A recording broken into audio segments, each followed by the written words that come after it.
करीब 3 हफ्ते पहले यानी कि गत 2 जुलाई को लक्ष्मण सिंह अपने ही गैराज में फांसी के फंदे पर लटका मिला, जिसकी सूचना परिजनों को मिलने पर वे मौके पर पहुंचे।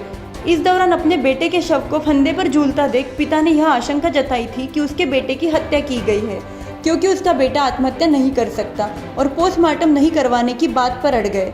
जिसके बाद पुलिस ने मृतक के पिता को उचित कार्रवाई के साथ ही इस मामले की जांच करने का आश्वासन दिया।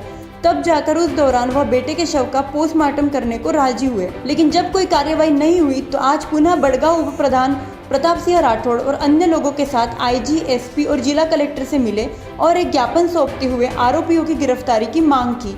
मृतक युवक के पिता ने इस दौरान मीडिया कर्मियों से बातचीत करते हुए बताया कि पुलिस ने मौके से ना तो कोई जरूरी साक्ष्य एकत्रित किए थे और ना ही अब तक कोई कार्यवाही की। पिता ने आरोप लगाया कि पुलिस उल्टा आरोपियों को बचाने में लगी है। चौहान सुखदेवी नगर बेदला का रहने वाला हूँ। मेरा बच्चा पैसिफिक हॉस्पिटल के पास मातेश्वरी सर्विस सेंटर के अंदर करीब 7:15 बजे मेरे को लड़का पाया गया, जिस पर मैंने पुलिस वाला सीआई साहब दलपत सिंह जी को बुलवाया गया मौके पे, और फिर वो उन्होंने कहा ये तो सुसाइड है। मैंने कहा सर सुसाइड नहीं है, ये हत्या की गई। फिर उसके बाद में लटकाया गया। अरे नहीं आप जानते हो क्या ज़्यादा आपके। मैंने कहा मेरा तो कभी काम नहीं पड़ा है, ऐसी चीज़ देखने का ही पहली दफ़े पड़ा है। इसकी ज़ुबान बाहर नहीं निकली, इसकी आंख बाहर नहीं निकली, इसका कोई मल मूत्र नहीं आया, इसके गले की हड्डी नहीं टूटी। फिर आप कैसे कह रहे हो कि आप नहीं समझते। मैंने कहा स्टूल भी वहीं के वहीं पड़ा है, स्टूल नहीं हिला है। और मैंने कहा नीचे ये ब्लड कहाँ से आया, तो क्या वो ब्लड उंगली से निकला, जबकि उंगली के उसके ऊपर पहले कोई चोट के निशान नहीं थे। सुबह वो बूट मोजे पहन के गया था, लेकिन फिर भी वो अच्छा उसके वहाँ चप्पल भी बताए गए, जबकि चप्पल के ऊपर कोई ब्लड नहीं था।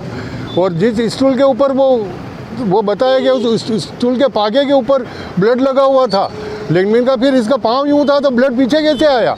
लेकिन वो उस बात को कुछ नहीं माना, न कोई फोरेंसिक जांच कराई गई, डायरेक्ट उतार दिया गया, पूरे कमरे को अस्त व्यस्त कर दिया गया। इसकी कोई वो नहीं होगी। मेरी ये मांग है कि मैं इसके जांच अधिकारी दूसरा चाहता हूँ, ताकि इसकी पूरी तरह से निष्पक्ष जांच हो। उच्च अधिकारी से मैं इसकी जांच चाहता हूँ, और वो उसके ऊपर पूरी लिपापोती करते हैं। वो पैसिफिक के वहाँ इनके बुधवार के रोज़ कोई बातचीत भी हुई थी, मैंने सुना था, लेकिन वहाँ पैसिफिक के वहाँ जाके भी कोई इंक्वायरी नहीं की गई।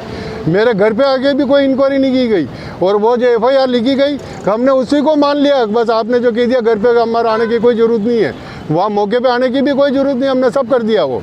और वो सुसाइड ही मान के चल रहे हैं बस। फॉरेंसिक रिपोर्ट भी नहीं है। फॉरेंसिक रिपोर्ट अभी तक, फॉरेंसिक जाँच भी अभी तक रिपोर्ट नहीं आई है। और जिस दिन हम पहुँचे वहाँ पे मौके पे, तो उसमें देखा तो पुलिस ने वहाँ पे बिल्कुल भी आते ही उन्होंने कहा सुसाइड है। उसके बाद में सीधा बॉडी को नीचे उतारने की कार्रवाई चालू कर दी, जबकि हमने उनको बोला कि सुसाइड नहीं हत्या है। उसके बाद में उन्होंने हमारी फॉरेंसिक टीम बुलाई, कुछ नहीं, और पूरे हमारी बात को मना करते गए।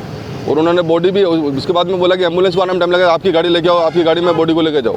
हमारी खुद की गाड़ी में हम वहाँ पे उनको हॉस्पिटल लेके आए।